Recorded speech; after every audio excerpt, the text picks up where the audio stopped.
A Motorola me enviou para análise o Moto Z3 Play, aparelho intermediário que é mal falado nos reviews. Mas por que será que ele tem essa suposta má fama? Se liga no review que eu vou te contar.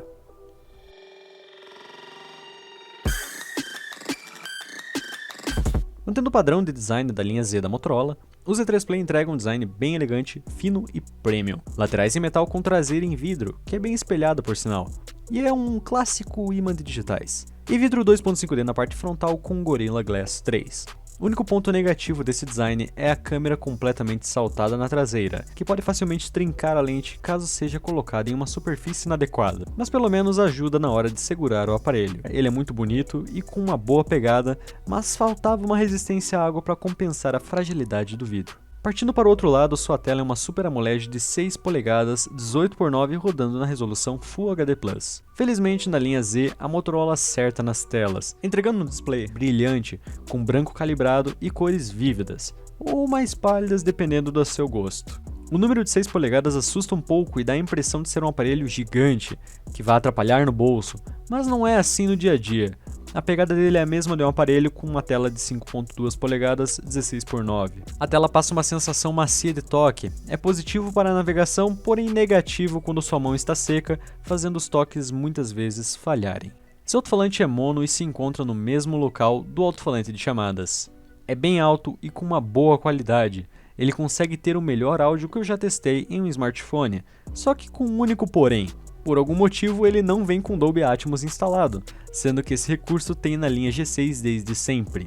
Bem, a qualidade poderia ficar melhor ainda, mas ainda sem o Atmos, o Z3 Play não faz feio quando falamos de alto-falantes. Um dos diferenciais da linha Z é a compatibilidade com os Moto Snaps, acessórios exclusivos que adicionam funções ao aparelho, desde bateria extra até mesmo um projetor. E como eu estava curioso sobre esses acessórios, a Motorola me enviou também o Snap de som, o Moto Stereo Speaker. Então acho que é um bom momento para fazer uma leve comparação com o alto-falante original, o Snap e também uma caixinha de som com um preço equivalente.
Agora, se ele não faz feio no alto-falante, quando falamos de fones de ouvido, a situação fica complicada. E não é por causa dos fones em si, eles são ótimos e com material bem feito. O real problema fica em você ser obrigado a usar um adaptador USB-C para P2 para aí sim poder usar o fone de ouvido no aparelho. E aí entramos em outro problema, além do insulto do adaptador, a Motorola ainda utiliza um cabo que consegue ser menor do que a minha autoestima. Sério, olha a finura desse cabo. Nem preciso falar que não rola de carregar o aparelho enquanto ouve música pelos fones, não é? Ah, na verdade dá sim, só comprar o Moto Snap de bateria, mas falo sobre ele depois. Ignorando o fato do CPU-Z mostrar que ele tem o Snapdragon 660, que seria excelente, a Motorola colocou o processador Snapdragon 636, que seria um Snapdragon 660 capado. Ainda assim, ele é um dos processadores mais eficientes embarcados em um intermediário premium, rodando aplicativos pesados normalmente, mas sem sobra de desempenho. Sua GPU é uma Adreno 509. Embora não seja a mais potente, a otimização está ao seu lado e, por incrível que pareça, ela aguenta rodar todos os jogos mais pesados da Play Store sem precisar colocar tudo no mínimo. assim rodando a maioria deles com gráficos pelo menos no médio ou até mesmo no máximo dependendo do jogo. Finalizando, temos 4 GB de memória RAM e 64 de armazenamento com expansão via cartão SD. A bandeja é híbrida, permitindo o uso de um chip mais o cartão ou 2 chips sem o cartão. Sua interface é o clássico Android do Moto G, que a Motorola sempre usa em seus aparelhos rodando em cima do Android Oreo. O único ponto diferente dela são algumas modificações mínimas encontradas pelo sistema, como a barra de notificações transparente e o menu de energia que se encontra no padrão do Android P. Em funções temos o de sempre, Mototela, que com Super AMOLED fica muito melhor, gestos para ativar a câmera e ligar a lanterna, desbloqueio facial, Motovoz Beta, que não funciona tão bem por ser lento e muitas vezes não concluir a ação, e por fim, finalmente, a Motorola colocou captura de tela inteligente, podendo cortar ou editar o print na hora que ele foi capturado. Sua biometria fica na lateral direita, logo abaixo dos botões de volume. Ela funciona com a tela desligada e serve como um botão power alternativo, já que o botão normal foi para o lado esquerdo do aparelho. Esse layout de botões é meio difícil de se acostumar, mas não é tão ruim quanto parece. Só se acostume com o aparelho vibrando às vezes ou até mesmo desbloqueando dependendo do jeito que você segura ele. Não vou mentir, sempre que pego um Motorola sinto um leve desgosto na hora de usar a câmera. Mas dessa vez o Z3 Play eu até curti, mas com ressalvas, claro. Ele usa um sensor de 12 megapixels com abertura f1.7, porém sem estabilização ótica, que é mancada por parte da Motorola, mas já chegamos lá. E o clássico software de câmera da Motorola que está em todos os aparelhos. Mas não houveram grandes mudanças só por estar no Z3 Play.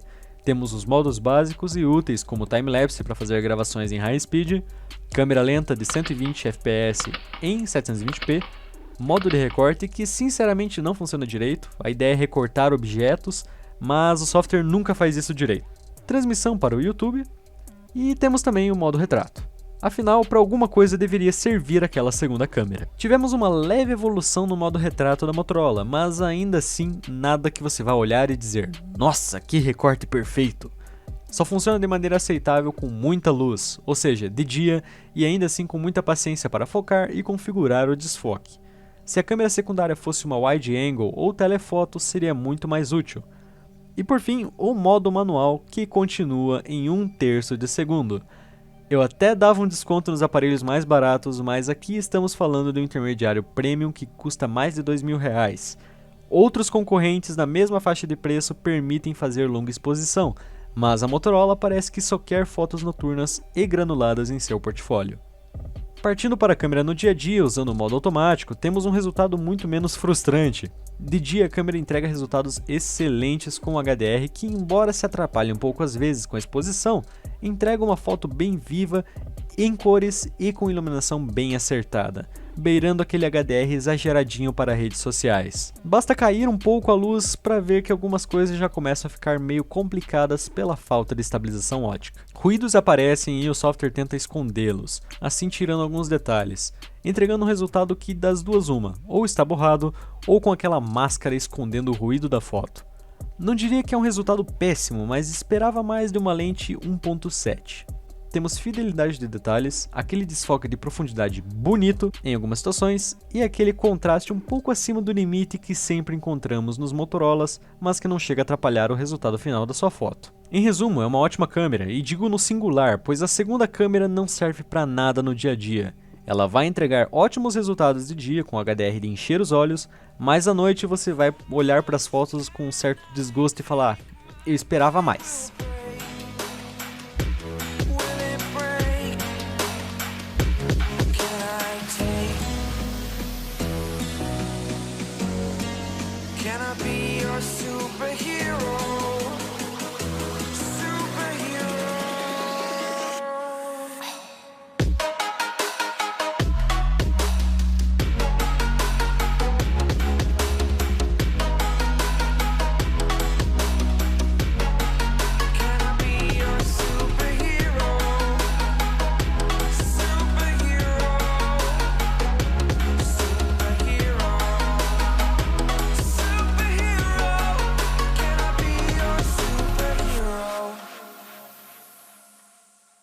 Sua câmera frontal possui 8 megapixels e abertura f2.0. Ela me agradou bastante, entregando uma qualidade aceitável, mas eu já vi frontais melhores nesse segmento, então deixo só a menção honrosa do modo retrato frontal que o software entrega, e que consegue se sair melhor do que o modo retrato traseiro. Sim, eu curti muito mais os resultados da frontal do que da traseira, que tem uma câmera dedicada exclusivamente para fazer esse efeito. Em gravações sofremos pela falta de estabilização ótica, que deveria ser obrigatório para esse nível de aparelho. Ele grava até 4K 30 fps ou 1080p 60 fps na câmera traseira e a 1080p 30 fps na câmera frontal. A estabilização eletrônica está disponível apenas na câmera traseira e o software permite ligá-la e desligá-la quando quiser, mesmo durante a gravação. Testando a câmera traseira do Moto Z3 Play sem a estabilização ligada, tá? Vamos dar uma olhadinha no foco, bem rápido até. Ele está focando rápido, tá beleza, certo? Agora vamos ligar a estabilização. Está ligada a estabilização e vamos dar uma andada. O HDR até que é bem equilibradinho. Ele tem um delay em relação aos movimentos, mas ainda assim a estabilização eletrônica dá uma melhoradinha. Infelizmente a câmera frontal não tem nenhum tipo de estabilização ou até mesmo de HDR. Se eu virar de costas para algum lugar claro, fica tudo escuro aí, e só se eu tocar na minha cara que eu consigo deixar numa luz um pouco melhor e ainda assim vai ficar tudo branco aqui, certo? De resto, a câmera me satisfez bastante, o microfone é mais ou menos, mas gostei, tá muito bom. E essa é a gravação com a câmera frontal do Moto Z3 Play.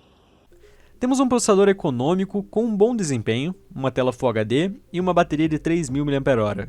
Fiquei meio na dúvida em relação à sua duração, principalmente depois de ver a diferença brutal de capacidade do primeiro Z Play com 3510 mAh para o Z3 Play que perdeu aí 500 mAh. Felizmente não cheguei a me decepcionar. Em nenhum dos meus 3 usos eu tive uma autonomia muito pequena. No uso básico com redes sociais, Instagram e WhatsApp, o aparelho entregou 6 horas de tela ligada com 1 dia e meio de uso total. No uso mais pesado, usando câmera, Instagram, WhatsApp e com 4G ligado direto, a autonomia caiu para 4 horas e 50 minutos de tela na pior autonomia. Não cheguei a fazer o teste de consumo de mídia com a bateria do aparelho normal, pois a Motorola me enviou o acessório bem interessante para dar uma melhoradinha nessa bateria aí, que seria o Snap Power Pack mais TV digital. Esse Snap, além de permitir que você assista a TV aberta digital, ainda tem uma bateria de 3800 mAh para recarregar o aparelho. Fiz alguns testes de eficiência, pois não deu para confiar em números. Considerando sua carga, era para ele conseguir carregar cerca de 94% da bateria do Z3 Play, mas na prática temos uma carga de apenas 75%, assim tendo uma perda de 20% de eficiência do Moto Snap.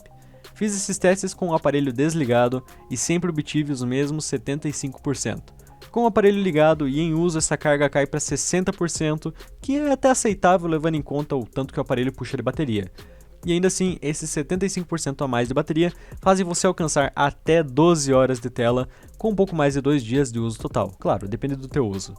É uma boa marca e esse Snap dá uma bela ajudinha quando você precisa de uma carga em um lugar que não tem tomada. Seria uma Powerbank exclusiva da linha Z. Ah, ainda temos uma vantagem dela.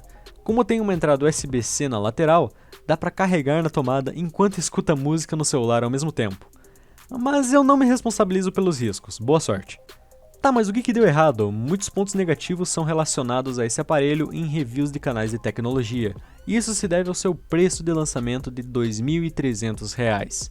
Eu realmente gostei de usá-lo durante essas últimas 3 semanas, ele entrega um uso ótimo no dia a dia, rodando todos os apps sem travamentos, tirando as fotos com um bom HDR, funcionando bem no Instagram, diferente de todos os outros Motorolas, e ainda é bem elegante, sério, eu achei ele muito bonito. Se o seu preço cair para R$ 1.700, aí sim ele vira uma recomendação.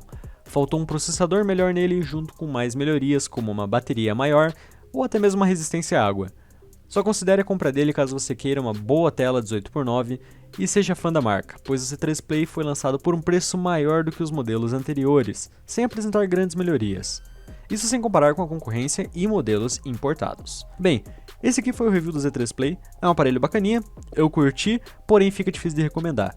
Se você curtiu o vídeo, se você quer comprar esse aparelho, não esquece de dar um like no vídeo e também se inscrever no canal para não perder mais vídeos de reviews, unboxings e tudo mais, beleza galera? Falou, até o próximo vídeo. Fui!